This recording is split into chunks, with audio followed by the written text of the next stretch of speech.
panique.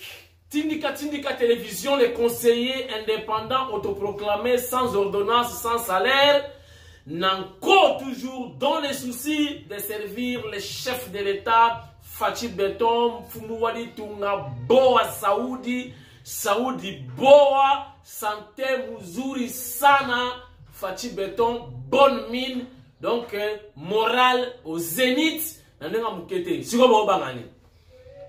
Bon, on benga butu, comme moi si président Koufi, comme moi si président la bonbonne, comme moi si président Bafumulie Mutema, le quoi la basala king kestere menea, Kwangolo Nzoso Watari Wami Mfumumpa. Grand chanteur Denis Kunzinga dit non! Oh, Fachi Beton hospitalisé, gravement malade. Donc, panique. Naye bomona ke bolela Fachi Beton mabepo bobalalité. Butu kobenga, butu kokoma, États-Unis, tina Ukraine. Oh, Fachi Beton n'engeni, yango lelo pe to sala pe élection, sondage, na émission eloko se préparer. 5 candidats. Tozana yemo comme Fumodi Tunga Fachi Beton. Tozana Moïse Katumbi. Tozana ancien président parce que toyoki moi sina bani campagne abi papa Silisina Musala te. Azana pa chantier bandaki asilisite na ba na Swahili ponga pe na ka mo Swahili azo si sa musala na ye azonga asisa chantier na ye après akende lisusu. Chers internautes, c'est à vous maintenant de voter lelo sondage makiele sila. Troisième personne, Frère Martin Fayoulou. Quatrième personne, Jean-Pierre Bemba. Candidat à bon voter. Cinquième, Tozana Angèle Mpumbu. Yena Souka, on peut s'en aller voter par Fachi Beton. Bon, ok. Angèle Mpumbu, pour le niveau de député, a commis ce candidat président de la République. Voilà. Donc, Tozana Fachi Beton, Moïse Katumbi, Frère Martin, Jean-Pierre Bemba, Angèle Mpumbu, Tozana docteur Mukwege. Bon, bon voter lelo. Mais dans ma commentaire bien sûr, hein, bien moko boko pona nani bolingi aza la présidente de la République. Sondage pour marquer le PC la Toyoki trop. Chers internautes, pour voyer ba santé ya chef de l'État lelo. Na pesi bino promesse lobby na tongo bino ne somi côté na tindika avant na banda. Donc, bon, on a la porte avant la bande. Le vendredi, n'a aucun boulot. Le conseil des ministres. L'objet de conseil des ministres, ça l'a mis. Donc, Fachi est réellement malade. Lobby na tongo, lobby. Donc, à partir de 6 h du matin, Bino sur la porte à Tindika, monde entier. Pour n'ayer Sabino que conseil des ministres n'a pas eu lieu. Ce qui est salamité, c'est que Saoudi, il y a grand prêtre de Lukunzinga et Chambrima. Pour ça, peut moutou. Non, on va bela kate, mouta bela kate kaka nzambe. Moutou tout a koyi kobela. Mais il y a fausse information, mon konzambo ka profita qui na voyage na ye, donc il va ko checker ye. Nzoto ba tchekala ba mututu ata nakutana pena mama Monique ngana Monique na Luanda auta ka Luanda aye ba checker na Kinshasa na hôpital mo na kitambo magasin wana akenda wana boy kusala publicité hôpital wana akenda kwa bagina ko checker ye après la zongi et ça na mama kele était pas na kaka ngana Monique mama Monique na Luanda mais le quoi là Fachi Beton donc ana droit ba checker était selon vous. Donc, on a le droit de checker les Mungangata la été, Babeta et Tongate. Non, oh, on a empoisonné. Bon, tu as une photo, bah, check pour la Fachi Beton, ceux qui sont morgue, ceux qui wapi, bah, Congolais, tu as pas de la Moutuli, wa. Dans une photo, mon bah, check président. Donc, na ba bande, attends, mon tango, si vous battez mon thème. Donc, bah, check la bande, on dit que c'est l'accident. Bah, Congolais, bah, musique, hein. Donc, Fachi Nandi, maintenant, il est tawana. Atier le Nibakagi, une photo. Ta! Pas publié. Bon, dans une photo. bota la photo na kota na pe koto yo nazoya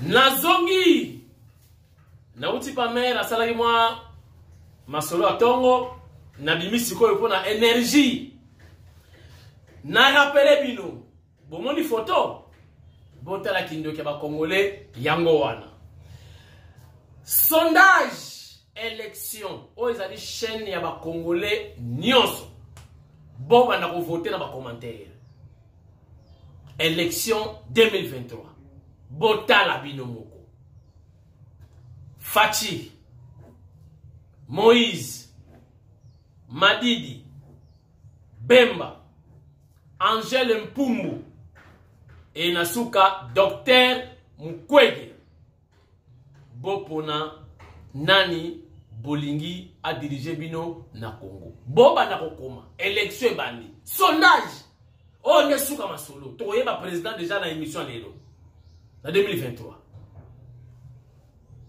à vous chers internautes. Opération, donc relativement à la santé chef de l'État, chef ça bien. Donc il y a ketchup, ketchup, yo wayamba lo ba, il ketchup, nde sali buzz.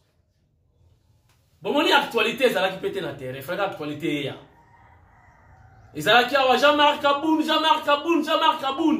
Facha tamboli na mutuka ya 3 roues pour ne pas dire 3 pneus. Buzz mikolo yo pe info ezala gite ketchup kaka facha ke sala ketchup lokola wayambo alobaka mbala moko buzz ya kosakana te Frère Martin ake wapi ake na bwende na Équateur alobi bolingi na 2023 na sala nini babisie Charlie Baya yoga ye na Charlie Banga baona ko Charlie Banga tala huyu na lingala pama mobulu ulingoza kaka kandida na ko Charlie Banga kasi kilo mo koma tokotala Mama Olive akutana kina ba mama ayebisi bango papa asilisi musala te papa zana nzoto kolongono ayi mobali aliaka libende alingia zonga asilisa ba chantier oya tikaki telaki 5 chantier yamoni ambale yokoma 15 chantiers. Je me souviens encore avec Jean-Marie Kassamba Achalaki biso ba panneau. Premier chantier, ezalaki chantier moko ya ba arabe na gare centrale. So comme la gare centrale omona. Donc éléphant blanc.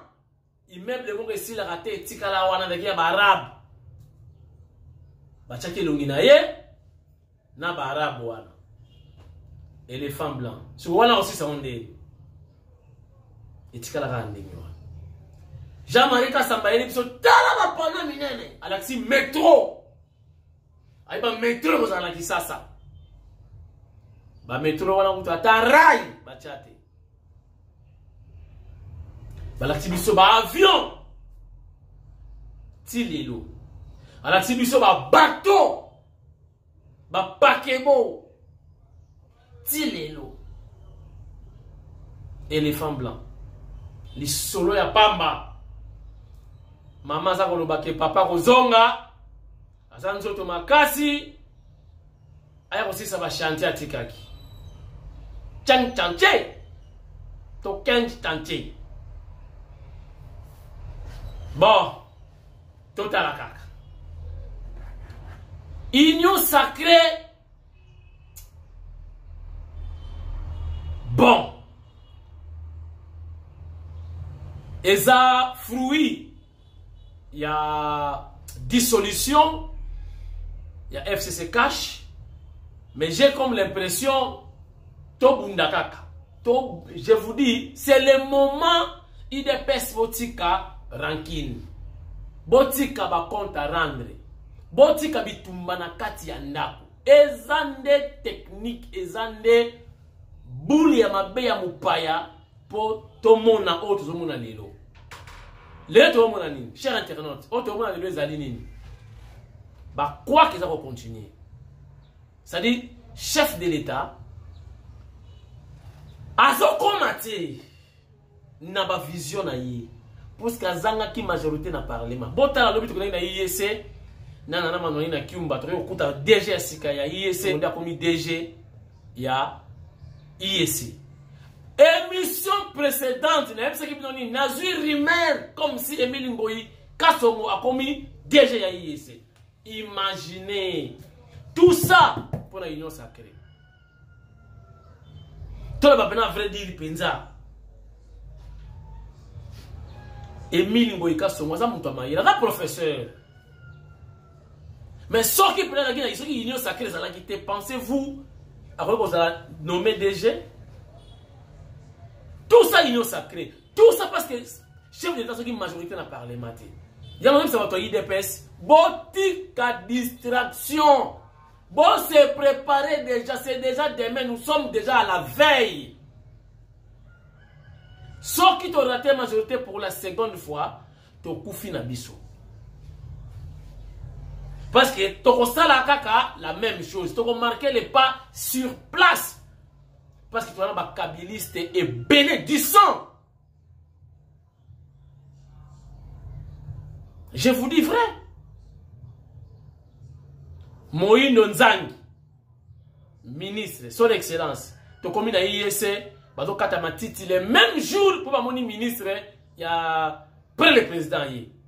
Donc pendant tout ce temps, IEC pendant salité de moi na matiti bongo. Emile ce soyez kuna. Bango na bango. Est-ce que vous avez dit que vous avez dit que IEC? Vous avez dit que vous avez dit IEC? Et vous verrez. Ils ont la carte. Vous avez la carte. Vous avez dit que vous avez dit IEC. Vous avez dit que vous avez dit tout ça la carte. Mais chef de l'État, ils ont dit qu'il y a quota. Ils ont dit qu'il y a union sacrée. Bazo proposer batuna bango. Pona nga baki Emile Ngoyi Kasongo fala pe manaye nami. Pona nga l'esprit a bien. Batu mususu pe basala. Elle a déjà patron. Elle a déjà ba mbongo, elle a ba hôtel, elle a ba bien. Ils ont batu mususu na basala te. Nan ko ba DG ta pe professeur mais elle a un professeur ordinaire kaka après ça ka cours dans une palais. Non la commenta DGT. Ba pe ça ba chance. Kakabango, kakabango, kakabango. Lobby, plutôt, conseil des ministres.